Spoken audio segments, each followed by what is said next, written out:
Hello, everyone, and welcome to Film Independent Presents, our year-round screening and Q&A series, now virtual. I'm Brian Sheehan of Film Independent. Thank you for joining us. First off, I'd like to thank some of our loyal supporters, our lead sponsor, the Hollywood Foreign Press Association, our screening partner, Vision Media, and our media partner, the Los Angeles Times. Thanks for joining this Q&A to talk all about Netflix's Ma Rainey's Black Bottom on the streaming platform today. And today we have a very special guest moderator, Jazz Tangcay, the Artisans Editor for Variety. And without further ado, I will let Jazz take it from here. Thank you, Brian, and thank you to Film Independent. Ruben, I'm so excited for this conversation today. For the audience tuning in, Ruben Santiago-Hudson is an actor, a playwright, a writer, and director. His credits include Coming to America, Selma and Castle, and he is a Tony Award winner for his performance in Guitar. Ruben's latest project sees him adapting August Wilson's Ma Rainey's Black Bottom, which is now streaming on Netflix. So, Ruben, you have this great legacy with August Wilson's work, but let's go back. What is your first memory of August Wilson?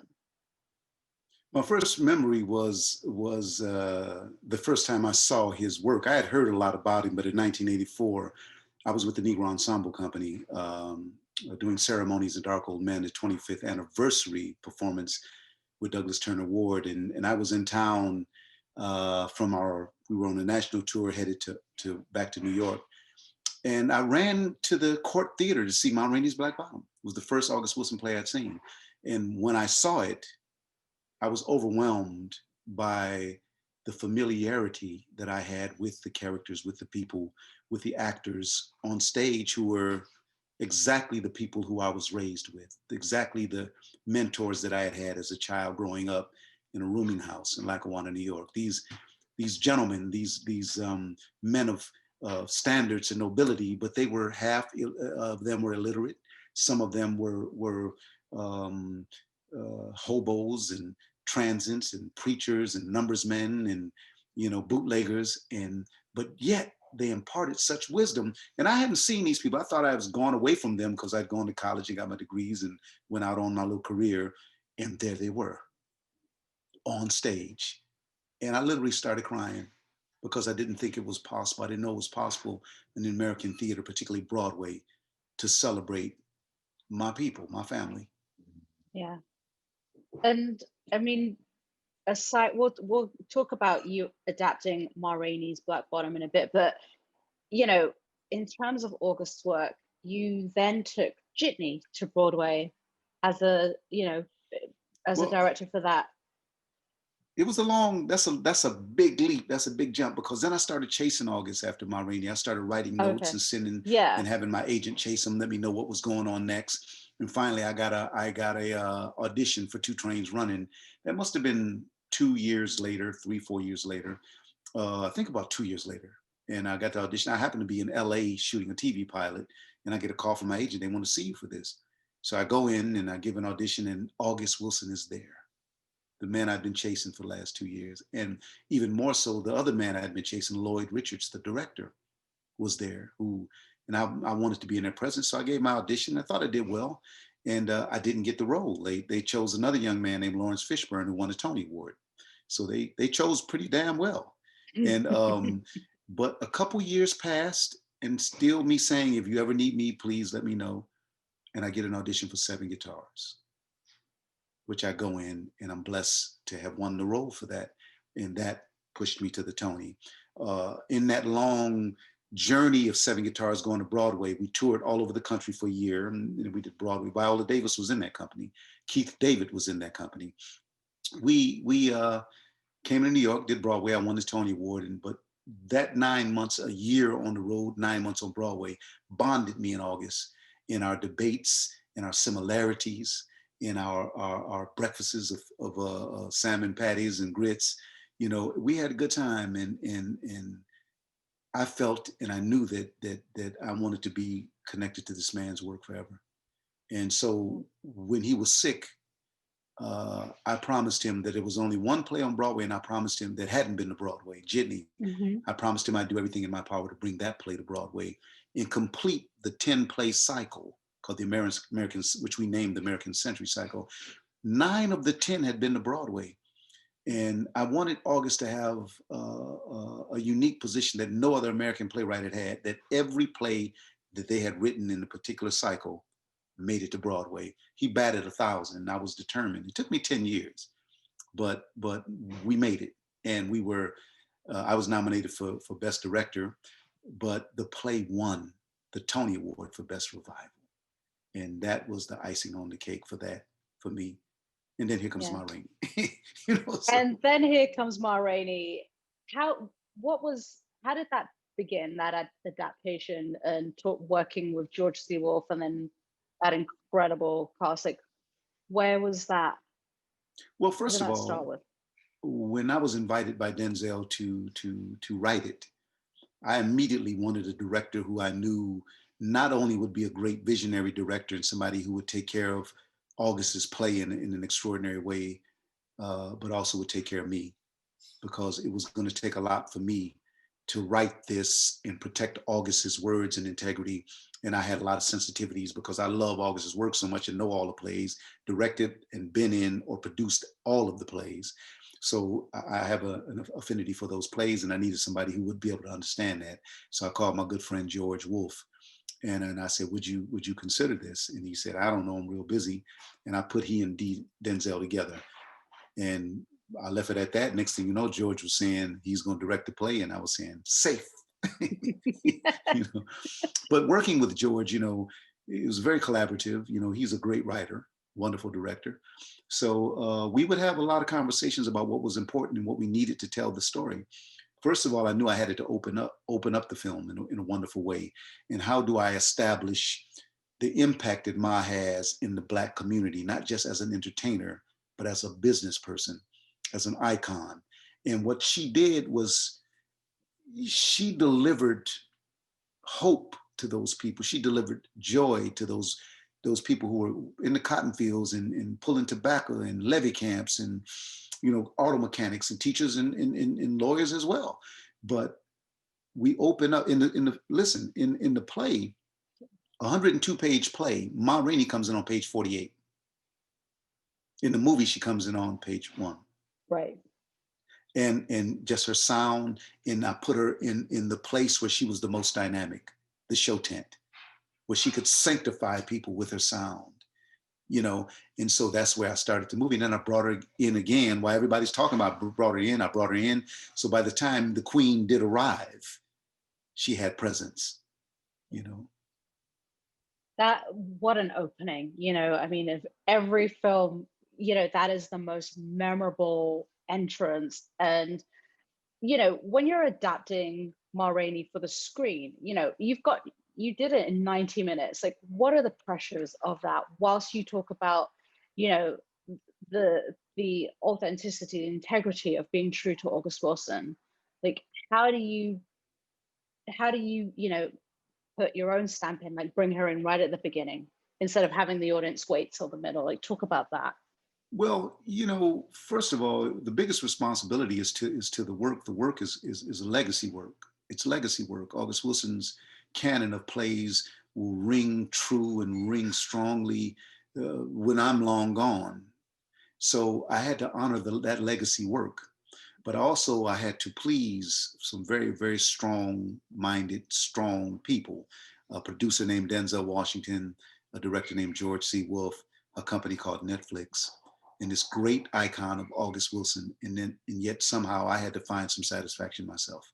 I had to feel pleased that I accomplished those things, and then I paid respect to August's great work. So that's a lot of people to satisfy. And I just feel in the end, when I saw the film, wow, I think I did it. I think I made it, you know. So that's a hell of a feeling, but it was difficult. It was not easy. It was not easy. Yeah. And one question that we have from the audience, from Robert Wheaton, he asks, like, how involved was August's estate in the production of the movie? I don't, you know, I don't get on into the production side. My whole thing was artistic. My whole thing was vision. My whole thing was writing this script in collaboration with George and Denzel. When I'm writing, I can't have a whole lot of outside noise because it just kind of like, I get confused and I don't know, I get off the path that I really truly in my heart and soul know is the correct path. I don't write any, I write very few movies. I've written 6 movies in my career, and, you know, 2 of them have been done. So that's, I guess, batting pretty good. But the thing, Lackawanna Blues in this one, but the thing I need before I even attempt, it's not the paycheck. It's not the prestige. It's in my heart and soul knowing it's the right thing for me, that I could do the best job possible for me. I can add to it, and I can give it justice. And with August, I knew that. And so that's what I was always striving to do, to make sure that I honored it. And because not only was it a job, it was a friend's legacy that I'm protecting, a mentor, a peer, a brother, a confidant, you know. And so it had an extra layer of stuff. Yeah. In writing the screenplay, like, how long did that take? Also, you're dealing with the music, right? So, and you know, you've got the stage production, you've got the play, like, and you're also bringing it to this visual medium of film. So what were the challenges of bringing that all together? You know, it started at HBO. So I was writing for a different company with different ideals and ideas and different things to say to me. And then it moved over to Netflix, and I'm dealing with different people again, a different budget. And so I'm rewriting and re-examining and rewriting. But the good thing, the steady part of it was I still had Denzel and I had George. No matter where the film went, if it went somewhere else, those were the 2 ear people, in one in my left, one in my right ear. So I kept, and that kept me steady because I had that guidance and I had that support from those 2. So it really, really allowed me to stay true and stay on my path. Not always easy. You got 3 very strong people right here, and then I got August in my ear up from up above. So we agreed on one thing from the beginning: we want to make a great film. Yeah. So sometimes we disagreed on what that meant, what we needed to do that, but ultimately we came to the same conclusion: this is the script, these are the actors, this is the day, this is the company that's going to produce it, and let's roll with it. And we shook hands, and too bad we can't all drink champagne together tonight, you know?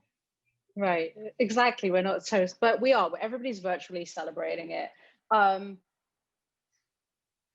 What's so striking about the film are the performances. Seeing Viola sing right from the beginning, seeing Chadwick Boseman deliver those August Wilson monologues, and what was that like to see two of the greatest actors out there? And then obviously, we didn't know, I'm sure, you didn't know at the time that this would be Chadwick's last film, and watching it now with this whole, unaware that, that what he was going through, and his final monologue, seeing those words on screen. We knew that, we were winning because we looked up and we had one of the finest actresses in Viola Davis in the world, not Black actresses, artists. And then to bring Chadwick also, who even as a young artist has had one of the greatest impacts, not only in the film industry, but in the world, with his presence in universities and in lectures and in rooms that he's gone in. He's made pretty much every room he's walked in a better place. And so to have these incredible artists together with the part of the team, and then you look around and there's Branford Marsalis, in charge of the music, and Ann Roth. So what they did is they put together one of the finest artistic teams ever to deliver an epic film. And then there's other contributions in that people have overlooked, like Camille A. Brown, who choreographed that Ma Rainey dance in the beginning. And you got Michael Potts, Coleman Domingo, you got Glenn Turman, in that whole group, the younger actors in it, it was just like, wow, you know? And so once I delivered the film, my job was to sit back and pray. I hope they honor it. I hope they honor it, and sit back and wait for the results. And what a joy to see the results, you know? And then to respond to Chadwick's passing, you know, it's tragic, because we always immediately look at the person being gone, but what I had to think about was what we as humanity are deprived of. But then you reversed it, because we deprived of all the promises he had made us, how he is changing the world already and was going to change it some more. So we get selfishly caught up in, man, what would have been. But then you have to stop and reflect on what is, what we have, all the way up to Ma Rainey. All the work that he had done in Chicago and in Howard University, we still have that legacy, you know, and we have to build on it. We cannot squander it. This young man was extraordinary, not only as an artist, as a human being. He believed spiritually and intellectually that we were a special people, and everything he did, he brought that to it. Yeah. You talk about, you know, obviously the making it your own, adding in, you know, bringing Viola in right at the beginning. Like, what were the struggles, or what was the pressure of like removing lines so that you could do something like that? And what was the freedom of having writing the screenplay so that you could do things like put in that opening where you cover the Great Migration? Well, you know, when you remove, it's like when you remove something that's sacred or precious, you have to replace it with something that's sacred or precious. If you remove something that's muscular, you have to replace it with muscles. We had the tools of a thing called video, the camera. So if I take away words, literally words, George puts in pictures that are as melodic and as poetic as the words. And that was me and George's marriage. You know, I'm gonna have to take these words out, but let's create pictures that can give us the same impact or a similar impact. You cannot replace August's words with anything. That's August's words. The brilliance is there. So George had a huge monumental task in matching visuals or replacing spaces with visuals. And what my job was is to remove words and not leave spaces. So to have a continuum of melody, the melody of Northern colored people who were colored in the South and moved north and stayed colored. So it's the way they talk, the rhythms. My people were from Farmville, Virginia, and McKenzie, Alabama. And even though I've been in New York 37 years, people say, well, where are you from in the South? Because that's in me. That's what they've taught me, what I heard when I woke up in the morning and ate breakfast, how I heard them, that language, that's August Wilson's language. People in Pittsburgh and in Cleveland and Chicago and Detroit, you know, they're in Buffalo, they're from Alabama and Tennessee and Florida, because that's where the ships landed. And that's where we labored for 250 years and decided we got to get up out of this cotton field. We got to get up out of this sharecropping.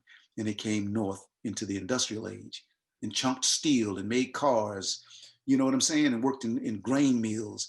But what they didn't leave was the essence of who they were as a people of the soil, Black folks that sang the blues and made jazz and wrote poetries and birthed Zora Neale Hurston and Duke Ellington, Conte Cullen and Langston Hughes, you know, and August Wilson. So you had to keep the essence of that language. When I'm taking words away, I got to put the rhythm back in with the next sentence. And that's like a deep lecture that we'll do at Columbia or Yale or wherever, you know. Something that's so fascinating to learn, and I've spoken to several of the crew who worked on the movie, is that I think there was something like 7 photos of Ma Rainey, if that. Like there was hardly any information about her, and yet her impact on music, her legacy, like, you know, we wouldn't have had, you know, Billie Holiday if not for, you know, Ma Rainey. Talk about the research that you did. You know, what research did you do in adapting the screenplay? See, I look to the left because that whole row is Ma Rainey, minstrelsy, show tents, photographs. You know, I have a whole row that I couldn't even fit on my bookshelves, which I don't have lit up back there. I have many, many bookshelves. Writers need to have many bookshelves. But I have a whole, literally, it looks like about 25 books up there of history. I wanted to know everything about not just Ma, about the era. Because you have to understand, August wasn't writing about politically what was going on at that time in 27, because politically a lot of things were going on. Don't forget, this was a time of prohibition. This was the time of the Harlem Renaissance. There's a lot of things were going on. So I'm not putting that in the play, but the essence, the residue of all that around you has to impact people, the way the musicians dress, the style. You know, Ma Rainey countrified dressing like the queen. That's why when I walk her through the hotel, you know, and people are looking at her and like, man, she that's a little much the way she's dressed, because people were getting refined when they moved north, when they moved to Harlem, in Bronzeville, in Chicago. When they moved to these places, they got refined. Instead of having, notice, Levy is dressed, I call it country boy clean in my script. He has on a coat that's really, that's blue, and he has on pants that's blue, but they're from different outfits.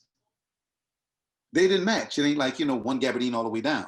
He's got like this from that suit and this from that suit.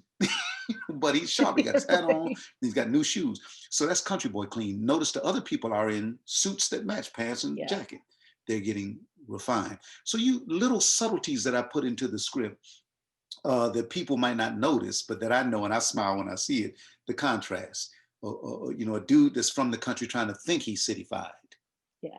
You know, like he's standing on the corner watching women go by, winking at him and stuff. And it's like, we don't do that no more, man. We in the city. We actually say, good evening, how you doing? You look nice today. You know, we don't say, hey there, mama.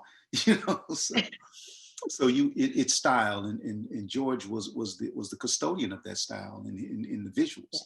You know, I put him in the script, and it was his choice to use them or not, and add to them. Yeah. Jonathan Schwartz has a question that says, how do you think the film and story Ma Rainey resonates today? And also, what is it like to have the film come out today in today's America? Ma Rainey resonate. It resonates now and tomorrow, yesterday, and in the next day, because first of all, it's great entertainment. And it's incredible enlightenment about a people, a place, and a time, and the journey of African-American people in this country. How our art has been usurped, how things that have been valuable to us become valuable to other people, and we lose them. And we have to figure out at what price. And I say this not only, you know, intellectually, but I say it historically. That's just the way it's been. You know, when we come up with something as people of color, that's and if it's marketable, we market it as long as we can until somebody bigger than us says, you know what, you paid $10 for that, right? Let me give you $100 for it, and it's mine, and you can keep doing it and keep giving me more. I give you another $100. Or what? I've been getting $10 for it. Let me give it to you for $100. But you just gave away your power. And that's why Ma Rainey says, I'll take my black bottom back down to my show tent. I don't like it up here no way. Because she knew that's where her power was. And what she's doing is threatening white America with going back to where her footprints are deeply in the sand, in the mud. And she could stand there as tall as she wants and be everything she wants to be. Because when they put her in that can, in that recording, she can't be everything she wants to be, because I've given it to you. Now you tell me what it's going to be. That's the difference. In the show tent, Ma tell you, if she want to stop and just go sit down and drink a Coca-Cola, then y'all just dance for a little while, let the band play. She can do that. She can't do that in a recording studio. She tries to do it, and she gets away with as much as she can get away with. But she knows she's there to do something, get that money to see if she can build on that fame, keep these people working, and then get back to where her power position is. Yeah. You know, everything Ma did was to show power. And what's extraordinary about it, this is a Black woman in 1927 saying, I'm gonna tell you what the rules are. Yeah. Who I'm gonna be with tonight in my bedroom, what I'm gonna sing in this studio, when I'm gonna sing, how I'm gonna do it, what car I'm gonna drive, and where I'm gonna stay. I'm telling you how. That's a Black woman in 1927. And she wasn't the only one. Yeah. You know, and so, but let me finish that, you know, because I know I go on sometime because I get so excited about this idea of the celebration of our culture right now. The issues that she dealt with are prevalent today. And that's what's tragic. And that's what also gets me up in the morning to say, fight, fight, fight, young man, fight, fight, fight, old man, fight. Because we're making a difference. We're making a difference. And what America has to see and what society has to see is we're tired of that. And so it's our time to shine. And so I'm just so excited to have Ma Rainey embraced, not only nationally. I got an email, I think it was a text this morning when I got up at 7 o'clock from Ghana. Wow. Thank you, Ruben. Thank you, Brother Ruben. Thank you, Brother Ruben. Ma Rainey, oh my God. That's Ghana. That's just the beginning. The next one I'm getting probably be from Paris, you know, so in Germany, in Morocco, you know.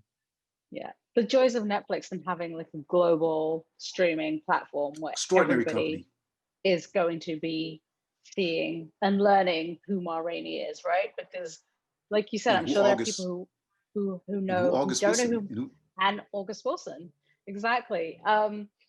What was it? What was the difference? You know, you adapted Jitney for Broadway, and you adapted Ma Rainey. I didn't adapt Jitney. I didn't adapt it. What was the difference though in working on directing Jitney for Broadway versus screenwriting Ma Rainey's Black Bottom for Netflix? Well, you're dealing with two different mediums, you know.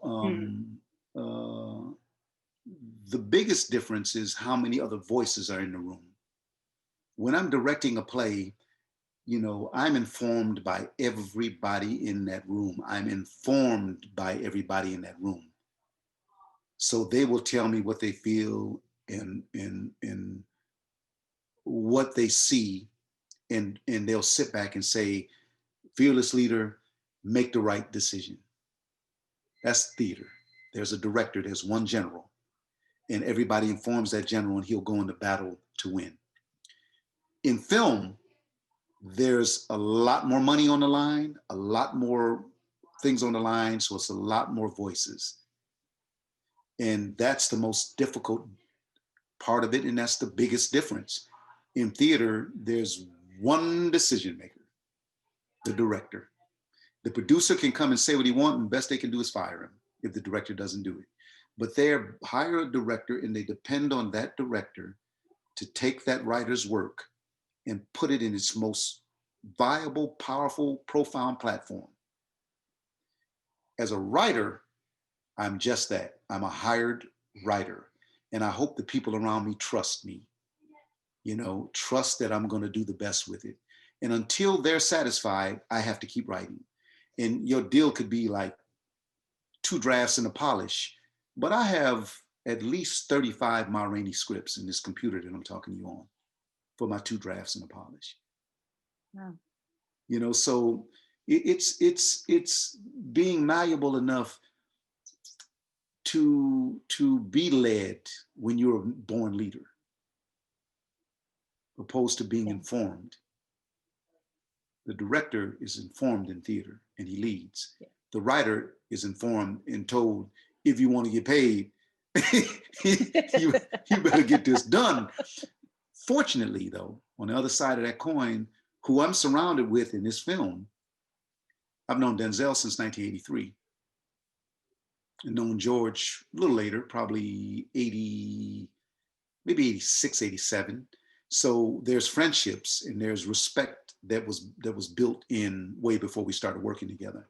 So, and they know Ruben's ways, and I know George and Denzel and George's way. So that made it much different than any other thing I've ever done. Yeah. Talking about music earlier, there is an audience question, and they would like to know talk about your relationship to music and how it feeds your work as a writer. Well, I'm a musician, you know, I'm a harmonica player. You know, I play the harp. I've done a lot of musicals in my time before I said, I can't be doing this stuff. That's too much work. I was a disc jockey for 8 years when I wasn't making any coins acting. I had to make coins somewhere, so I did a lot of commercials. I did a lot of radio production stuff, you know, floral shops, funeral homes, car dealerships. So, and also was a disc jockey. So I played music, all kind of music, rhythm and blues, jazz, blues, R&B, top 40, many different stations from Detroit to Buffalo. So I love music, you know, and so I would pick a song like the opening song. I thought, let me pick a Ma Rainey song that everybody doesn't know to open this up. They can kind of tell her journey. Daddy, daddy, daddy. You know, she talks about, I don't know what to do. I can't sleep. I got to get up and move. And I said, this is the right song. So I wrote it in the script. George read it and he thought it was the. I had 2 or 3 different choices. One of my drafts, I had a Louis Armstrong in the Hot 5 song playing. And then after that, and they settled, you know, I gave them a lot of choices and they settled on the one that I really wanted. You know, so you got to be like moving, you know, like saying, I'm gonna put this in front of them, that in front of them, but I want this. And then you lobby for it. So the other music, August wrote in it. Hello Central, give me Dr. Jazz, that's August. I threw in that he responds with the trumpet. I took away lines, and when he starts talking about everybody want to have a good time, I mean, black folks always want to have a good time, and Levy responds. But when you get the script, you'll see I'll write what the response is. So Chadwick saw what I wanted him to respond on the trumpet, like F you, and yeah, you don't know what you're talking about, and go to hell, and show you right. You know, I wrote those things in parentheses. I say Levy responds in trumpet. And then I wrote what I thought he should respond. So that's all that, you know, back and forth, you know. And the rest was Chadwick. Yeah, he took the intention that was there and he made it, he made it language. Yeah. Stephen Williams asks, the last scene of the film, back in the recording with the white musicians, was very powerful, but it wasn't in the play. He's not sure, but can you talk about the last scene and the significance of that and putting that in to the movie? It was so powerful. It's just like, you know, even just asking you the question, the image just pops up. Well, that's the revolutionary part of August Wilson coming through. You know, no, it's not in the play. The opening of the movie is not in the play. August wrote the play. And that's the ground that I'm standing on. Those shoulders are wide and huge and keep me standing strong. But he wrote the play. My job was to adapt it to a movie. So I had to find things in the play. Everything that I pulled and added to it was referred to or inspired by something in the play. The opening is inspired by the play. Look at August's introduction to the play. His written intro to the play is what that whole opening is for me as a writer. So I said, let me make this film. And the end of it is because there's something that Sturdivant, the manager of the recording studio, says in his first few lines. That trumpet player, is he gonna be here tonight? And in the play, we never respond to that really. We get to the end and he snatches the music and sticks the money in his pocket. But that end of it is a response to that first question he had. Is he going to be here? And it shows you why he wanted to know, was he going to be here? I don't want to give away what happens for people who hadn't seen it, but I added that on. George and I thought it would be a great coda to what the world has delivered to the people of color. And all you got to do is read history and look at history. But I basically took it from that line, that trumpet player. Is he going to be here tonight? Why are you so concerned about the trumpet player? You know, we find out in the end. Yeah. What was your favorite sequence to write in the screenplay? To write? Mm-hmm. I kind of I'm like not going to ask Dusty. you what was the most challenging one, because it's always like. I like Dusty May in Levy, because I did a lot of things in that writing that's not in the play. You know, when you read this, when you see the script and you see the stage, you know, the little stuff I write, when I say they cut back to Levy and Dusty May sitting close as Siamese twins. That's some of my stage, that's some of my in the script. sitting as close as Siamese. How close is Siamese twins? So, but as a brother from Lackawanna, you know, with that kind of gift of gab like that, that's the way when you read my scripts, like I say, people run into the show tent like flies to stink. That's just the way I describe it. Every writer has his own way of describing something. And I describe it from the language that me and August shared when we talked and had dinner or had a beer. That's the way we talk. So I put it in, so for any executives or people that don't understand where I'm coming from, you know, I lose points. But for those that say, that's an interesting way of putting it, they're sitting close to Siamese twins. I took that from a blues song. I took that from a Sonny Boy Williamson song. So August also, likewise, took a lot of themes, certain amount of lines from blues songs, because blues is the most clearly documented, not history, but travails of Black people in this country. The blues, it's written in the blues before we wrote history books, when we weren't allowed to write history books, when we were not allowed to read history books. We wrote our history, our daily history, our lives history, whether it was when the woman treated you right or wrong, or when you couldn't pay your rent, or when the boll weevil ate the whole crop, destroyed the crop, or when Martin Luther King got killed. There's blues about I'll Never Go Back to Alabama by J.B. Lenoir. You know, we wrote everything we wanted to say and couldn't say in public in the blues. So it's just a resource for me when I'm writing. And it clearly, because I know every August Wilson play, I know all 10 intimately. Yeah. He clearly took a lot of blues and put them in his blues, in August Wilson's blues. Love that. And somebody is asking, will the script be available in the WGA library? Because all this talk of the script, they want to go out there and read it now, Ruben.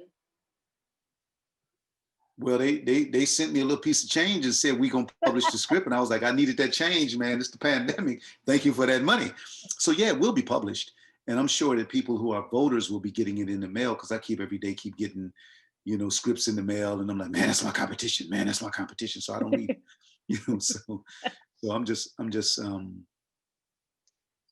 looking forward to people being able to not only see the film, but also read the script and also share the film with their friends and their family and their acquaintances. You know, yeah, it'll be printed. And what are you working on next? Or what have you been working on during the pandemic? You know, I'm going to ask you the question, Ruben. I'm excited.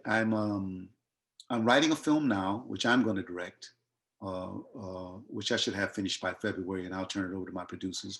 They've already raised the funds, and they're excited about it. They're trying to speed me up in my process, but I'm caught up in the Ma Rainey for a little while. I'm writing that. I have a musical that I'm developing for Broadway that we're waiting for the pandemic to subside so we can get back into the rehearsal room. Lackawanna Blues, which is the story of the woman who raised me, will be on Broadway. It's been announced in the fall. We begin previews the end of September, God willing. And if not, we'll push it to another date. But we have a theater, we have producers, we have a director, and we have me playing 26 characters in Lackawanna Blues. If you saw the movie, originally was a play. And that play, which has been in bed for about 20 years, is being woken up, and it'll be on Broadway in September. Bring back Broadway. Oh my gosh, how the world is a void without Broadway. Last question, and again, thank you so much for this incredible conversation. The dialogue has jazz in it, but the movement, also like Slamming the Door, also has music in it. What was your approach to using the music of the dialogue to inform movement? Did you, as a musician and writer, riff off your own to create the exposition that informed the movement and sound? Well, August wrote a decent amount of the music, and what I did was found out how I could serve that music with lines, so I wouldn't lose music and I wouldn't lose lines. Because sometime in the play, he'll stop the play just to do music. And what I didn't want to do was to be laborious and make the movie longer by just having music beats. So what I did was I infused the music beats with dialogue. So I would have music under scenes or inside of scenes. That's the only change.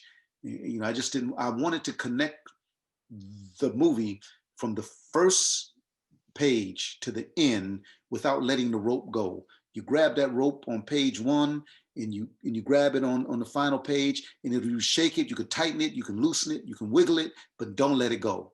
And so that's why I kept the music as part of the continuum of drama, of poetry, of character. And so I didn't want any stop and starts, and George didn't either.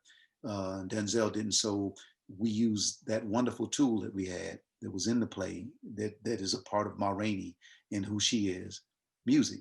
And so it was a great tool and a great opportunity for us to empower August's work even more.